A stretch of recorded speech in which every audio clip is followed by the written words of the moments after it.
안녕하세요. EBS 방과후 실험과학 23강 저절로 솟아오르는 탑에 대해서 말씀드리겠습니다. 혹시 아십니까? 손난로입니다.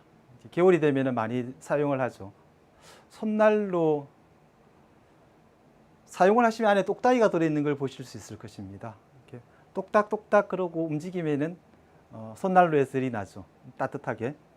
물론 이제 시간이 지나면 그 따뜻함은 사라지긴 하지만 왜 이런 손난로에 안에 똑딱이가 있고 그 똑딱이를 움직이면 열이 발생할까요? 그 원리는 바로 가포화 용액이 불완전하기 때문에 그 불완전한 가포화 용액이 액체에서 고체로 되면서 열을 발산하기 때문에 손난로를 사용할 수 있는 것입니다.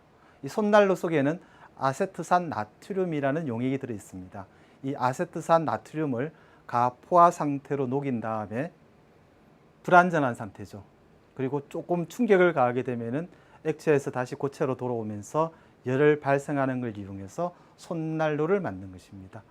이번 시간에 이 손난로에 대해서 알아보고 가포화 용액에 대해서 알아보도록 하겠습니다. 실험 목적과 준비물은 제시 있는 PPT에 제시된 바와 같이 준비하시면 되겠습니다. 제작 방법입니다.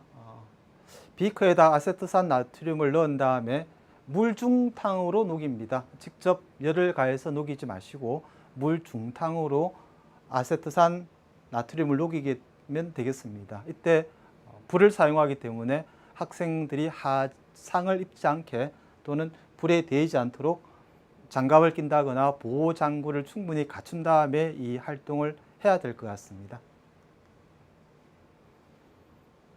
그리고 이제 이 녹인 아세트산 나트륨은 비커에 담아서 따로 보관해서 실온에 식힙니다.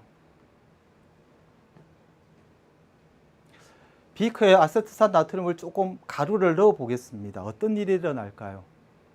신기하게도 액체 상태인 아세트산 나트륨, 물론 아까 물중탕으로 녹인 부분이죠. 그게 고체로 변하는 걸 볼 수 있습니다. 하얗게 고체로 변하는 걸 볼 수 있습니다. 이때 열이 납니다. 비커를 손으로 만져보면 알 수 있습니다. 그러니까 가포화 상태는 불완전한 상태라고 말씀을 드렸죠. 충격을 가하게 되면은 다시 액체에서 고체로 되면서 흡수했던 열을 내놓는 것입니다. 그래서 비커가 따뜻해지는 걸 볼 수 있습니다. 한 가지 실험을 더 해보실 수 있습니다. 두 개의 비커로 나누어 담았기 때문에 하나의 비커에 담았던 아세트산 나트륨 용액입니다. 물론 이제 가포화 상태로 녹아 있는 상태입니다. 접시에다가 아세트산 나트륨 결정을 올려놓은 다음에 녹아 있던 이 용액을 접시에 부으면 됩니다. 그러면 어떤 일이 생길까요? 용액이 떨어지면서 충격을 받기 때문에 액체에서 바로 고체로 변합니다. 그래서 신기하게도 고체가 되면서 쭈루루 탑을 쌓으면서 올라오는 걸 볼 수 있습니다. 그래서 우리는 이 제목이 신기한 솟아오르는 탑이라고 이야기를 하는 겁니다. 생각해 보기입니다. 아세트산 나트륨 용액이 담긴 비커에 아세트산 나트륨 그냥 이건 가루입니다. 조금 넣으면 어떻게 될까요? 말씀드렸듯이 액체 상태, 즉 가포화 상태로 녹아있는 이 용액이 갑자기 고체로 변하면서 하얗게 되는 걸 볼 수 있습니다. 비커를 손으로 만져보면 어떠한가요? 고체 상태, 즉 액체에서 고체로 되면서 자기가 가지고 있던 열을 갖다가 발산합니다. 그래서 비커를 만졌던 손이 따뜻해지는 것을 느낄 수 있습니다. 세 번째, 접시에 놓은 가루죠. 아세트산 나트륨 가루에다가 용액을 부으면 어떻게 될까요?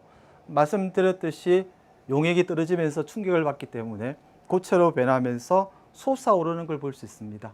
충격을 가했기 때문에 액체가 고체로 되면서 객깁이 쌓이는 거죠. 그래서 솟아오르듯이 탑이 쌓이는 모양을 볼 수 있을 것입니다. 가포화 용액의 특징입니다. 간단 퀴즈입니다. 활동 후에 학생들과 풀어보면서 다시 원리를 되짚어보면 되겠습니다.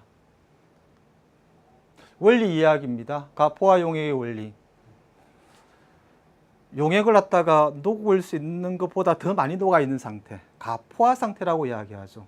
용액이면은 가포화 용액이 되겠습니다. 상당히 불안정한 상태입니다. 그래서 조금만 충격을 가하더라도 다시 액체에서 고체가 됩니다.